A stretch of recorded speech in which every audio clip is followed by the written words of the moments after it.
In the beginning, when all the people of Israel were gathered to the land of Moab, there was a famine. And so a certain man from Bethlehem, Judah, went to live in the country of Moab. His name was Salmon, son of Meanoah, grandson of Pharez, great-grandson of Judah, and his wife was a Moabite. She was called Naomi, which means pleasant. And they had 2 sons while they lived in Moab. Then one day, Salmon, Naomi's husband, died. And after some time, Naomi's 2 sons also died, leaving her with 2 daughters-in-law, Orpah and Ruth. And when Naomi heard that the famine was over and that the land of Israel had plenty of food again, she decided to return to her home in Bethlehem. So she told her daughters-in-law, "Go back to your people and go to your own gods. I am old and my heart is very discouraged. I have no husband to marry me, and I can't hope to have any more children. You are welcome to stay here in Moab. You can get married again, and who knows? You might have children and find new husbands. But I want you to return to your own people." Then Orpah kissed her mother-in-law goodbye, but Ruth clung to Naomi and said, "Don't try to persuade me to leave you or turn back. Wherever you go, I will go. Wherever you stay, I will stay.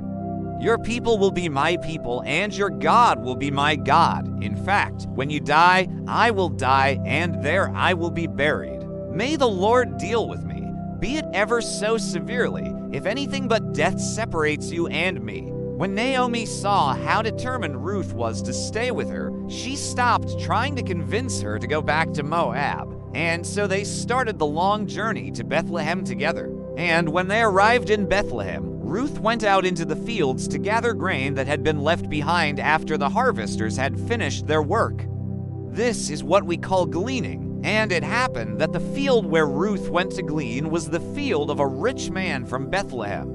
His name was Boaz, and he was a relative of Naomi's late husband, Salmon. Now it happened that when Boaz had everything brought into the house, he saw Ruth and he asked, "Who is she? Please tell me." Then one of the workers said, "That's the young woman who came with Naomi from Moab. She's a very hard worker and has come to our master to glean grain for herself." At this, Boaz told his men, "You must not say anything to her when you are at work, and you are to leave some of your grain on purpose for her to gather.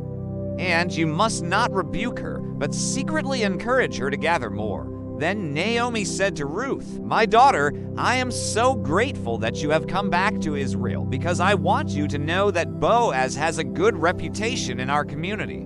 He is a man of integrity, known for his uprightness and trustworthiness. And besides, he is our close relative." After this conversation, Naomi told Ruth, "Tomorrow you are to go to the place where he's going to sort the grain. His workers will be there separating the good grain from the bad, and you are to wait nearby. Then, when he has finished, get some of the grain that falls out and glean it. But don't go into the fields before he goes or follow his workers. Do that much for me and wait patiently for me here." So the next day, Ruth went to the place where Boaz was sorting the grain. And when he noticed her there, he asked, "Why did you come here? Are you still gathering grain?" Then Ruth replied, "I am gleaning grain in your fields because you are so kind to let me pick up the grain left by the harvesters. I am your servant. Please tell me whatever you think best." Boaz gave her a blessing and said, "My daughter, you have shown great honor by not going after young men, whether they were rich or poor, and by not showing favoritism or pride.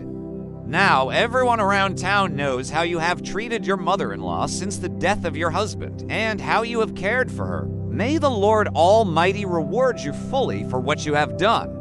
And may you have abundant blessings from the Lord. You have acted more faithfully in the last few days than at the beginning of your marriage. So may you be blessed far beyond what you could ever expect or imagine."